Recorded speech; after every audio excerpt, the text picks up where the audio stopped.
Well, welcome everyone, and thank you for joining us in the next of our series of Safety is Personal. And safety is personal for all of us. It's personal for us in our lives, in our work, in our communities.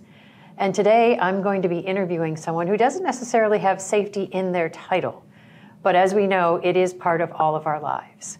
Today I am here to interview James Slevin, who is the president and recently elected in 2019 for the Utilities Workers Union of America. So James, thank you for being with us here today. I appreciate the opportunity. Thank you so much. A little bit about James' background. He originally was a carpenter, I think, yes, in the Bronx. Off, yeah. And back in the 80s, I guess, but now represents all of the utilities, electric, gas, water, steam, ones I couldn't even mention. Yeah. So a little bit of a change in your career there, at least from the very beginning.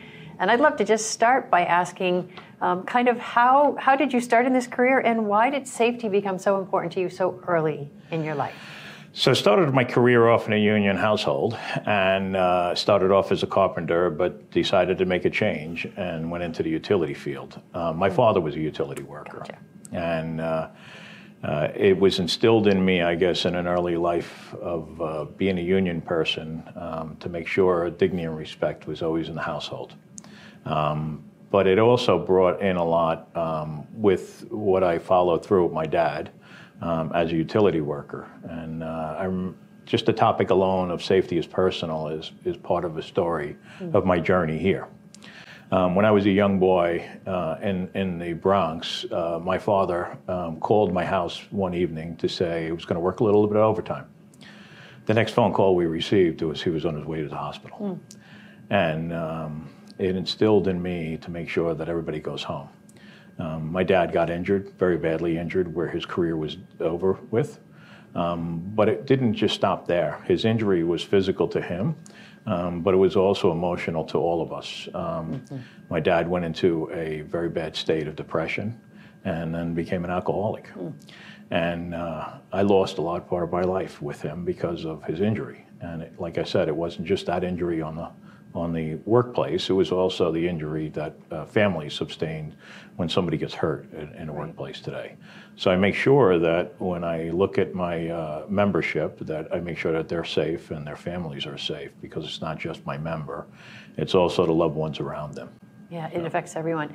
We did an interview with someone in this series who called it the blast radius, and she came from the military, that when there's an injury or when there's a fatality, it affects so many people's lives, and not only your dad's, but all his family members, I'm sure, too. So. Yeah. My siblings have the same feelings. That night made a change in all our lives. Yep. And going forward, it made those changes to make sure that we're always remembering him, but also always remembering the incident that changed all of our lives going forward. So, well, you think about safety in the utility business now, that is the world that you've been in for all this time. What do you think of it? What does safety mean for utility workers? We work very dangerous jobs, from our water industry to our nuclear industry to our gas and electric, and all of those commodities are very dangerous. And we got to make sure that everybody is safe. And that's making sure policies and procedures are written well so that people are, but also making sure they're followed. And making sure that each and one of our members understands the impacts that an injury could have and the impacts in the workplace. And we make sure that we're on top of those things, not just today and not just where we came from, but in the future sides of it too. You talked about everyone having to understand them, making sure that even though you have policies and procedures, that indeed that very vast, probably very diverse workforce that you have knows what safe looks like. And any thoughts on that, given the challenges, I'm sure, across all the industries that you support? So we want to make sure that the rules have changed from where they were. Lockout tagout's a perfect example of it, right? Where we were in the industry to where we are today.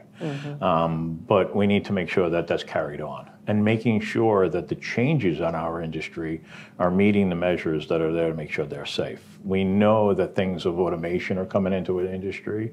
We know things are changing in the utility worlds, making sure that we keep the standards high so that people can go home safe, and making sure we're ahead of those, and making sure that the voice of the workers really have the say in this. Yeah, It's so important to have that voice. And safety changes. What we have at our disposal, the technology, even our understanding of what risks are in the environment changes over time, so it can never be static. And so I'm sure that that's an important piece of your leadership, is to make sure we stay up with what safety means today. Yeah, we're in the utility world going into a new phase. We don't want to disregard the areas where we still have concerns in it. We know the coal area, the nuclear industry, but we know that wind is coming on board more and more. We know battery storage is coming on board. We know that solar is being pushed more and more, and those new facets of the utility industry, we got to make sure that the standards are high, that we can't let them go. Because we're going into a green environment doesn't mean we loosen up on our safety environment. And we want to make sure that we have the say, and we are in the front of the ship, making sure that the standards are high for it. Gotcha. You talked about the worker voice and how important that is. How does the union, and this is just one of many in our country, but how does the union and union leadership really play a role in this topic of safety and worker well-being? So we've changed our viewpoint of it over years. We used to just look at the company had the responsibility only for safety. Now the union has a bigger role in it today, and we make sure that we're in the workplace, making sure that we have safety advocates, making sure that we're doing peer-to-peer, and making sure that our membership are engaged with other members on it. If things are unsafe, they need to stop it. So we have things like a stopping work programs. We need to make sure that we have safety advocates out there that are talking to their co-workers, co-members to say, hey, you know, listen, this is not safe. Let's make sure it's safe so you can go home tonight. So we've changed our ways in it, and it's really has definitely worked out in a lot of better fashion from where we were in years ago to where we are today. And that continues strengthening, because as we're losing membership in the workplaces, we need to bring those new members on board and making sure that they have the same viewpoints and visions of all members. Yeah, one thing that I think I've learned over my career in a workplace, that's the one thing that there's usually not a lot of disagreement about. Everybody wants to go home safe at night. Yeah. And it's something you can partner, whether it's management, labor, the worker voice. There's not much air on that topic. Yeah, I kind of phrase it, though, a little differently. We all want to go home, but we also deserve to go home. Yes. And I think at times when I hear some folks talk about like setting the numbers and making sure we don't have an injury and an accident on the workplace, we deserve not to have an injury or an accident. I deserve it. You deserve it, and every one of my membership deserve it. So I need to change those thought process of not what I want. I mean, we want to win the lottery. We deserve to go home safe, though. Yeah, I love that. I'm going to take that word with me, so thank you. Yeah. It is about being physically safe, right, and going home not injured, as you talked about your own personal story. What about those other well-being pieces, the other things that we know that humans, all struggle with, whether it's stress, fatigue, mental health? How do you look at that from a union point of view and the responsibility for that sort of total worker well-being? Yeah, we're in a crossroad in this country where we're at troubled times and we're at times that are difficult, but we can't not focus on that and safety at the same time. We need to make sure that workers come into the workplace and are focused. With all the news that goes on for the night before and what's in the newspaper that morning, but making sure that when they're on the job, they're focused with the job to make sure that their mindset is in a safe workplace.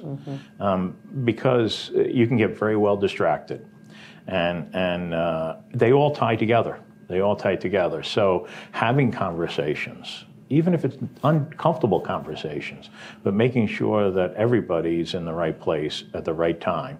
If they're not, we shouldn't go forward. We should stop and think about it. Yeah, that's really well said. Yeah. I often think about how someone has to actually feel safe to be safe, but they also have to be present, and they have to be on their game, whatever that is, in the moment that we're asking them to do in your workers' situation, some fairly high-risk things if we aren't paying attention. Yes. So it's all of the above that has to be there. And this issue of bringing your voice, you talked about the worker voice and soliciting it. How do we create environments where, whether it's safety related or other things, that we help people bring their voice? You know, that's one of the toughest challenges. but everybody deserves a voice. I told you a story about me, and maybe my voice was louder because it was impacted harder. But everybody could be impacted like me. And I think everybody deserves a voice. And even though the boss may yell at somebody and say, I need to get the job done, well, I deserve to go home, right? So I need my voice to be louder. We'll get the job done, but making sure that people are saying, this does not look right, doesn't feel right, or is not really working. And we need to make sure that everybody has a voice, from the new apprentice to the journeyman that's out there. Yep. Everybody deserves it. Yeah, and we need it. Actually, yes. Our safety depends on those voices because our eyes aren't everywhere. How many times have we been in a car and our children in the back turn around and say, Dad, have you put your seatbelt on? Have you done?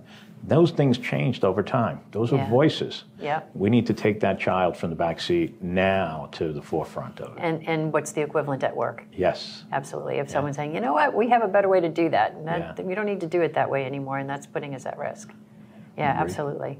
Yeah. Those voices are they're gonna change the world in so many ways, but they're also gonna make us safer. So, yeah. I agree. Well, what would be your final statement when you got a chance to talk to not only the safety community but the workers and leadership out there regarding this issue of why safety is so important to you? What would be your key message to them, and what do you want them thinking about as they go about their day? So when we go into an environment, and environments are always constantly changing, to make sure we don't just look at the environment, we look at the person. You know, that injury is a human, and that death, fatality is a human, and take it personal. Take it, no matter if it's you're a supervisor or a coworker, and say, I don't want to be caught in that situation. I can tell you I've been in many of those situations. It's one of the hardest things in my life to face family members when they've lost a loved one. When you go hang Christmas lights for 8 orphans, it's not cheerful. And we need to take that personally. We need to make sure that we're taking that, no matter where we are, in what industry we do, or what work environment we're in, we're taking that to those people that we work with, because it could be any of us. Yeah, and we all can play a role. Yeah. Safety has to be always in the forefront, and that we need to make sure that all voices are heard, from organized labor to unorganized labor, to young worker to a seasoned veteran worker, making sure that all voices, and have those conversations, because we'll make it a safer place when we do. And then as we all deserve to go home at night. Yes. Or whenever the shift ends. Yeah. Yeah. Well, thank you, James, so much for sharing not only your own personal story, but your passion for ensuring that every voice is heard and every worker goes home safe. So thank you for that. Well, thank you for having me. I appreciate this. So that closes out our next version of our Safety is Personal. It has been a pleasure to be with you here today, sir, and to hear not only your personal story, but also your passion for the worker, not only in your trade space, but in the entire world. So thank you. And we look forward to joining you on our next series of Safety is Personal.